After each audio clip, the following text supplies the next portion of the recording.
Ok. Bonjour Yaoundé, merci de faire un détour par Douala dans le cadre de la rubrique Un jeune événement de l'émission Nous chez vous. Aujourd'hui, nous allons parler du design pour dire qu'il est d'origine camerounaise et pendant très longtemps, il a posé pour des grandes marques européennes.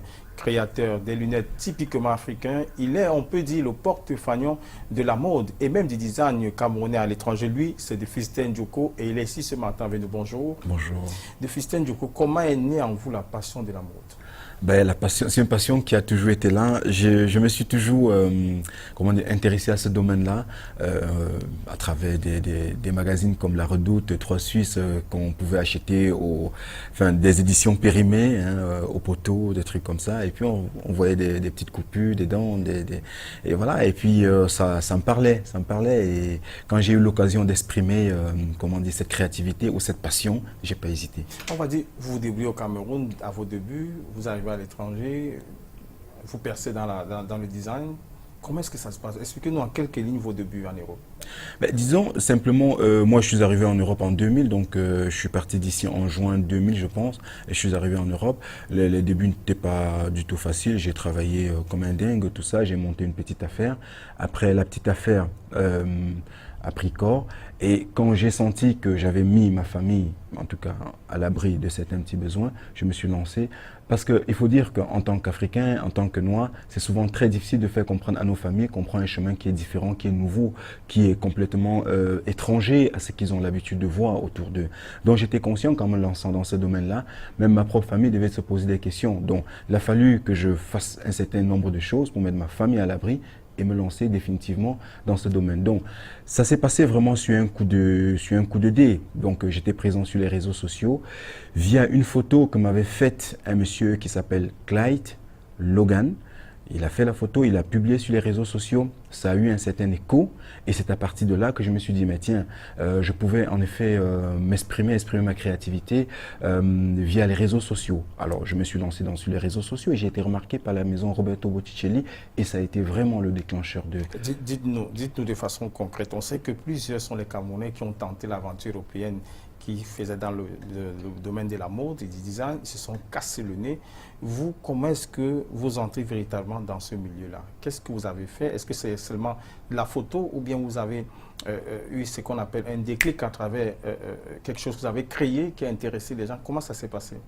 Ben, ce n'était pas, disons que quand la maison Roberto Botticelli me contacte, au départ, c'était pour que j'incarne la ligne homme en tant qu'égérie de la maison Roberto Botticelli, parce qu'il faut dire, Botticelli, c'est homme et femme, dans ses mix, ses créations, c'est un chausseur mixte. Et quand j'arrive, le docteur Roberto Botticelli lui-même me reçoit, il me dit non, mais on va aller plus loin. Tu vas designer une ligne dans la maison qui va s'appeler De Fustel et ce sera De Fustel by Roberto Botticelli.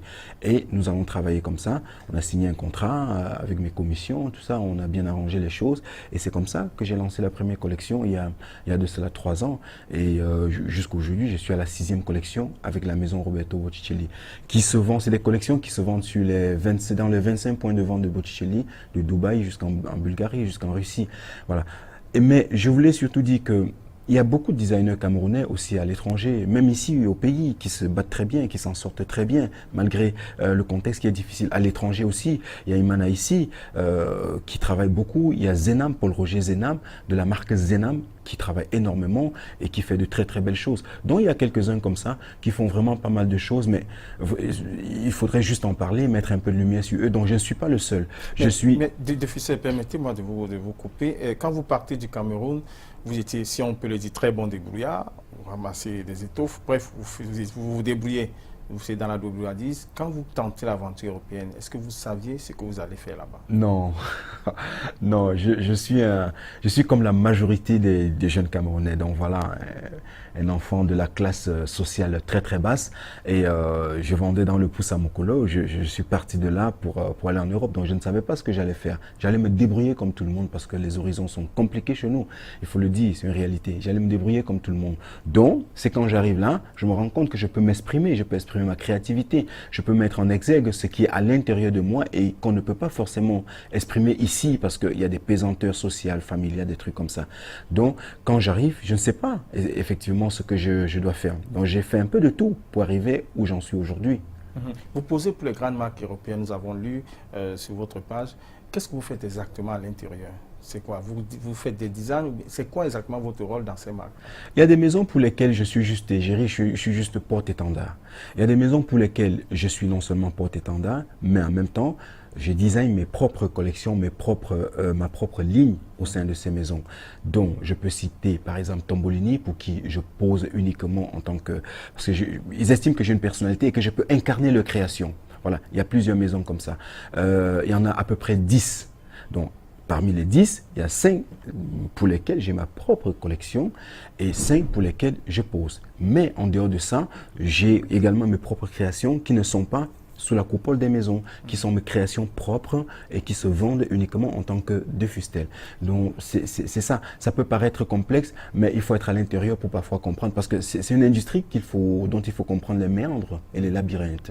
Vous êtes, j'ai envie de dire, africain. Vous avez fait vos quartiers au Cameroun avant d'aller en Europe. Est-ce qu'aujourd'hui on peut dire que la mode a bel et bien un avenir en Afrique? Oui, bien sûr, plus que jamais. Plus que jamais. Pourquoi? Mais parce que c'est un marché de consommation réel, c'est un marché de consommation énorme pour demain. Je vous rappelle que 2050, c'est 2 milliards d'Africains. Comment dit, on est aujourd'hui, oui, je crois 2 milliards d'Africains. Donc, c'est vraiment une classe sociale intermédiaire qui augmente. Donc, c'est vraiment le marché de demain. Et la mode, aujourd'hui, grâce aux nouvelles technologies de communication et d'information, la mode, aujourd'hui, c'est quelque chose qui est complètement mondialisé. Donc, c'est vraiment quelque chose qui a un avenir. Plus que d'avoir un avenir, c'est un secteur potentiellement énormément pourvoyeur d'emplois, de croissance, de richesse, pour peu qu'on l'organise un tout petit peu et qu'on lui donne les moyens. J'en veux pour exemple, hier nous avons fait, dans le cadre du travail pour lequel je suis au Cameroun actuellement, nous avons fait un défilé de mode. Dans le cadre de ce défilé, il y avait des coiffeuses, il y avait des maquilleuses, il y avait un restaurateur, il y avait des taximans qui sont venus déposer des gens, il y avait des gens qui ont fait des lumières, il y avait des scénographes, il y avait des benskins qui sont venus déposer les gens, il y avait des menuisiers qui ont travaillé la scène. Bref, tous les différents secteurs de l'économie étaient en branle, juste pour un petit défilé de mode. Imaginez-vous, si on parle demain de Fashion Week à Douala, je parle d'une vraie Fashion Week, ok, et que le monde entier vienne ici, vous imaginez? Il y avait des hommes de médias hier également. Vous imaginez que c'est toute l'économie qui est en branle et c'est tout le monde, comme on dit au pays, qui mange. C'est ça la mode. La mode, c'est un secteur d'aujourd'hui et de demain qui peut potentiellement apporter des points de croissance à l'économie camerounaise. Vous avez dit que la mode africaine a un avenir dans le monde. Il y a un phénomène que nous avons observé qui vient du Congo, ce qu'on appelle les sapeurs, la sapologie. Est-ce qu'on peut dire que la sapologie est une mode? Pour moi, la sapologie, c'est pas... Ben, non, je dirais que c'est un courant, ok, parce que la mode, elle est diverse, hein, elle est diverse, mais pour moi, la sapologie, c'est pas forcément quelque chose qui peut apporter quelque chose à l'Afrique, qui peut apporter, c'est pas positif pour nous, parce que la sapologie, c'est quoi? C'est l'apologie des marques. C'est pas, par exemple, ça n'a pas de perspective économique. Ça fait 40 ans qu'on parle de sapologie ou de sap. Il n'y a aucun sapeur, qui a créé quelque chose de périn. Il n'y a aucun sapeur qui travaille ou bien qui a travaillé pour une maison qui puisse apporter quelque chose de positif au continent africain. Au contraire, la SAP, c'est nourrir ces grandes maisons, c'est nourrir ces grandes marques et faire du bruit pour rien. Aucune perspective économique. Donc pour moi, je le dis et je l'ai toujours dit et j'assume, la SAP c'est un vrai cancer, la sapologie c'est un vrai cancer. D'autant plus que ça amuse les sociétés occidentales. Quand on voit un sapeur, mais c'est un clown. Un clown, il amuse les gens. Nous, on n'est plus là pour amuser. On est là pour proposer des choses. On est là pour apporter des idées qui peuvent faire avancer nos pays et notre continent. C'est ça notre combat aujourd'hui. Et quand on veut parler des Noirs, par exemple, qui est élégant, on montre que ce soit à TF1, à Canal 2, à Canal+, on parle des sapeurs. Mais les Noirs élégants ne sont pas forcément des sapeurs. Et les sapeurs, c'est effectivement cette classe d'hommes qui sont pittoresques, qui sont complètement à la merci de ces gens qui veulent voir en l'Africain toujours quelqu'un d'amusant. Voilà. Nous, on n'est pas là pour ça. Moi, je ne suis pas là pour ça. Aujourd'hui, vous êtes là, vous êtes au Cameroun pour la Fashion Week. C'est des jeunes que vous avez tenus pendant plusieurs jours. Quel est votre projet pour le Cameroun? Disons que je suis là au Cameroun pour un projet qui s'appelle le projet Camon. Le projet Camon, c'est un projet porté par Afro Fashion Milano, Afro Fashion Milan. Et c'est une organisation qui a donc mis sur pied ce projet-là, soutenu par le Centro Orientamento Educativo et la coopération italienne. C'est eux qui ont tout financé. Et le but du projet, c'est quoi? Ça a été quoi? Parce que le projet a été à son terme. Il y a un an, on a fait le casting pour sélectionner 30 designers émergents. 30 designers émergents, dont des nouveaux designers. Ceux de l'école de l'Académie libre des beaux-arts de Douala à Lokbaba également. Et ceux du quartier, venant un peu de partout. De Limbe, de Bouya, de Douala, de Yaoundé et même encore de Bafoussam. Alors, durant 9 jours, ils ont eu des thèmes pour pouvoir travailler, les différents thèmes de la nature, donc comme l'eau, le vent, le sable et puis l'air. Et par rapport à ces thèmes-là, ces thématiques-là, chacun a créé une robe, une très belle robe, encadrée par des designers. Moi, j'étais directeur artistique, encadré par des designers venus de Milan. Et à l'issue de ce workshop-là, de ces créations, ils ont présenté leurs différentes robes sur des mannequins. Et un jury que j'ai présidé, composé de Chop Chop, président Chop Chop, et M. Alain Gann, et le docteur Paul-Henri Assako, le directeur de l'ABA, donc l'Académie libre des beaux-arts. Ce jury-là a choisi 4 personnes. Les 4 personnes vont aller à Milan, à la Fashion Week de Milan. Pour la première personne, enfin celui qui est arrivé en tête, va aller présenter sa collection à la Fashion Week de Milan. Et les 2 autres vont aller vivre en direct, en conditions réelles, tout ça payé par l'organisation, la réalité de la Fashion Week, ce que c'est vraiment que la Fashion Week. Donc c'est vraiment un projet très important pour la mode au Cameroun. C'est la première fois qu'un projet aille aussi loin dans le domaine de la mode au Cameroun. C'est la toute première fois. J'ai envie de vous demander, quelle analyse faites-vous de la mode au Cameroun? Ben, disons que pour moi, la situation, elle est complètement embryonnaire. Tout est à faire. Tout est à faire, dans la mesure où tout ce que je vois comme événement de mode au Cameroun, c'est des one-shot. Il n'y a pas de perspective. Les gens ne se posent pas la question de savoir qu'est-ce qu'on peut vraiment apporter sur le long terme pour faire avancer ou simplement naître l'industrie de la mode au Cameroun.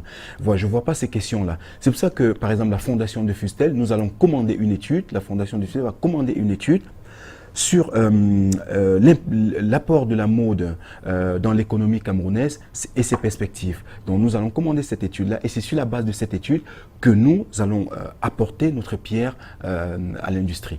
Est-ce que vous comptez un jour revenir aux sources? Bien sûr, bien vous sûr. installer, bien sûr. Bien sûr, mais c'est mon rêve. Mon rêve, c'est d'installer mes bureaux à Baham et de travailler à travers le monde, mais à partir de Baham. C'est mon rêve. Et j'ai déjà trouvé ces bureaux qui sera le siège de ma fondation, mais mes bureaux également. Mais j'ai déjà trouvé et nous sommes en train d'aménager. Si on vous demandait, qu'est-ce que vous pouvez dire à ces jeunes qui vous regardent? Parce que vous avez choisi l'aventure européenne, vous avez réussi, ça vous donne matière à calquer pour ceux qui sont ici, qui vont aussi rêver de partir. Qu'est-ce que vous leur direz-vous à ces jeunes qui vous regardent aujourd'hui et qui rêvent d'être aussi designers comme vous? Mais je leur dirais simplement 3 choses. D'être passionné, d'être discipliné, mais surtout de se cultiver. Parce que la culture, c'est quelque chose qui est vraiment éminemment importante. Moi, je suis le fruit d'une ouverture d'esprit, parce que la culture, c'est l'ouverture d'esprit. À partir du moment où on est cultivé, on peut tout à fait engager des conversations dans divers domaines. Et quand on parle de mode, de créativité, si on est fermé, ben évidemment, on enferme aussi sa créativité. Donc vraiment, passion, discipline, bon, discipline et rigueur, les deux vont ensemble, et culture. Ouvrir son esprit, voir ce qui se passe ailleurs. Voyager, même étant dans son village, que ce soit à Kousseri, ou à Baham, ou à Yaoundé, peu importe, voyager, même en étant sur place. C'est-à-dire ouvrir son esprit, lire énormément, s'intéresser à tout. Parce que c'est ça la clé d'aujourd'hui et de demain, la culture, se cultiver. Est-ce qu'il faut à tout prix passer par une école pour être bon designer? C'est important, parce que moi je ne suis pas passé par une école. Mais je dis que c'est très important, s'il y a moyen, de passer par une école. Parce que ça donne aussi un cadre, ça donne aussi, des notions théoriques. Parce que c'est important de maîtriser la pratique ou bien de sortir des choses de soi. Mais ça doit aussi être dans un canevas. Donc c'est très important. Moi aussi, je me forme de temps en temps. Je n'ai plus beaucoup de temps, mais je me forme de temps en temps. Je n'ai pas fait d'école, mais c'est important de le faire. S'il y a moyen, il faut le faire. Merci de Fustel d'être passé sur notre plateau. C'est moi qui vous remercie. Nous souhaitons bon vent.